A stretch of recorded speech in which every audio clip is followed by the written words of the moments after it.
The city of San Diego is proposing a new local eviction moratorium. I'm Tony, and this is Real Estate Investing and Landlord News. Alright, so I have an interesting article for you today, and it's going over the fact that the city of San Diego wants to implement a new eviction moratorium. As soon as the state's COVID emergency comes to an end, they want to make sure that landlords still don't get paid any rent. They won't be able to evict those non-paying tenants, and they have to be the homeless shelter and the affordable housing provider instead of the city doing their job and providing those services to the people. No.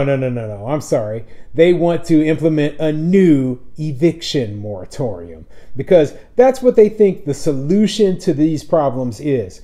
The problem is, hey, tenants can't afford rent in this area, which is leading to homelessness. The solution is not to force another private property owner to pay the rent for the tenant. No, the solution would be to look for the reasons why it is so expensive to build housing, why housing is so expensive in that area. And, they, instead of doing that, they think that, we're going to go after these landlords. They're evil. They are all rich guys. They're living out there. They can do fine if they don't get any rent. Well, that's just not the case, okay? A lot of landlords are small mom and pop landlords. They own one, maybe two properties, and they are providing affordable housing. And guess what? The tenants are taking advantage of these landlords in order to get free rent. It blows my mind that they just can't see the consequences of their actions. And when the rental assistance money runs out, then what, okay? Then we're going to end up with a whole bunch of tenants who hadn't been paying rent that whole time. They don't have the ability to make up the lost rent that they missed out on, and the government isn't compensating those landlords. So the landlords are just screwed out of thousands and thousands of dollars. And I don't want to see that happen. I don't want to see a landlord go into foreclosure or bankruptcy because of the ridiculous policies of these politicians, but that's exactly what's going to happen. Now, before I get into the article, go ahead, hit the like and subscribe button, maybe leave a comment down below, and let me know, what do you want to see on this channel? I'm still bringing you these articles about these eviction moratoriums because, as you can clearly see, they are still taking place, especially in states like California, okay? San Diego is talking about extending theirs, and, meanwhile, everyone else, their eviction moratorium, for me, the CDC eviction moratorium ended last August, okay? And we're going on darn near a year after that, and people in San Diego still are suffering because they've lost their property rights. And the politicians, they don't care. They're so far left, they're so socialist that they just don't even believe in the protections of the Constitution. The thing that says, hey, the government can't take private property for public use without just compensation. Maybe they should go read the Constitution every once in a while and they would get a better idea of what it says. But no, they're not going to do that. I mean, they are politicians. You don't think that they actually read the Constitution for this country. Anyway, this article is coming from 10news.com, and it says, Eviction Moratorium Proposed for City of San Diego. Let's see what it says. San Diego renters could soon be protected from being evicted at no fault of their own. On April 4th, the City Council will consider an ordinance to drastically limit when a landlord can evict a tenant. The moratorium would be in effect for 60 days after the COVID state of emergency is declared over. Oneida Maldonado is hoping the city takes the action. She recently got an eviction notice giving her 60 days to get out of her Linda Vista apartment because the landlord wants to pull the units off the market and sell the building. Yeah, so here's one of those stories right there, okay? The landlord wants to pull the units off the market and sell the building. So the landlord wants to get completely out of the landlord business. So they filed for this eviction. So there's this sounds like one of those rent control buildings, right? Where the landlord is like, hey, I can't sell this building with these tenants in it, and this is one of the few exceptions to the rent control and eviction protections is if the landlord is getting completely out of the rental business, then they are allowed to evict these tenants. Now my question is, would these new eviction protections even protect this lady? Maybe, maybe not. The eviction protections might be limited to people who are affected by COVID-19, and they might not stop a person who's trying to get completely out of the business from selling. So yeah, who knows? But the situation, I always hate when they put these hard luck stories from the tenant in there, and then they kind of don't explain exactly what's going on with these landlords. So you'll have a landlord and they're trying to just sell their building, and I speak on behalf of us.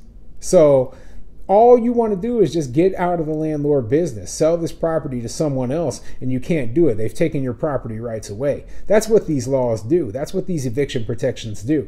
They're going to force you to own the building so that you can give this person low rent. Talk about ridiculous. Okay? Stupid. But anyway, let's keep going.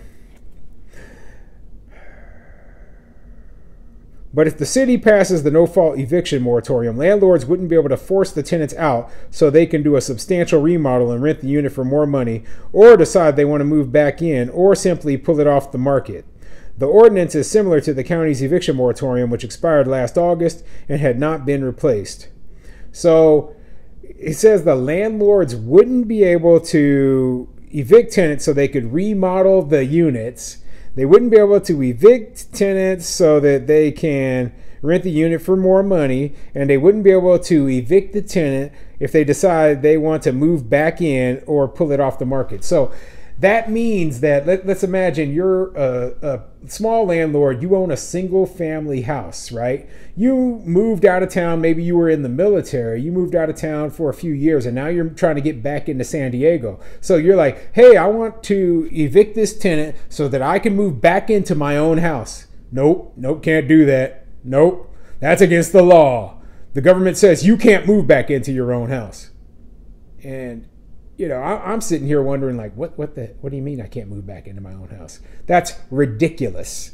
Okay. And then you can't do a substantial remodel. So you've got this old, dilapidated, crappy place. You can't get rid of the tenant. You can't move that tenant out of there so that you can fix it up. So the place remains old. It remains crappy. And the city's housing stock is deteriorated and awful looking because of it. This is what you see in places like New York, where they have all these tenant protections and eviction protections and rent control. This is what you see: old, dilapidated housing that will never be improved because there's no incentive for landlords to improve it. There's no ability for landlords to improve it. And they hate landlords there. So yeah, but these laws, they do not work. They never will work. And anybody with simple logic would be able to explain this. The problem is that the politicians, they just don't understand. If a politician came up to me right now, and this is a scenario I imagine, right? Like a politician comes up to me right now and they're like, hey, we want to limit your rent, your rent raise to 1% next year, right? And your rent right now, it's $1,000 a month. So, a 1% raise on $1,000 a month, a 10% raise would be $100. A 1% would be $10. So I'd be able to raise my rent $10. Meanwhile, if the increase that I get for the entire year would be $120 more than I made in the last year. Meanwhile, though, my property taxes, they cost several $100 more this year. My utilities cost several $100 more this year. My insurance costs several hundred. You see where I'm going with this? Basically, they prevent you from being able to recoup the loss that you're making with rent increases. And that's ridiculous, okay? So, man, I feel bad for landlords out there in California. I really do. And my suggestion, as it will always be, is to sell. Make that money that you made off of appreciation and then invest somewhere where you are treated right. Okay, and that most likely is going to be the Midwest or the South, because property prices are lower there. They're a lot more landlord friendly. There are a lot less tenant rights there in these places, and they believe strongly in property rights. And that's the way it should be throughout the entire country. Unfortunately, it's not.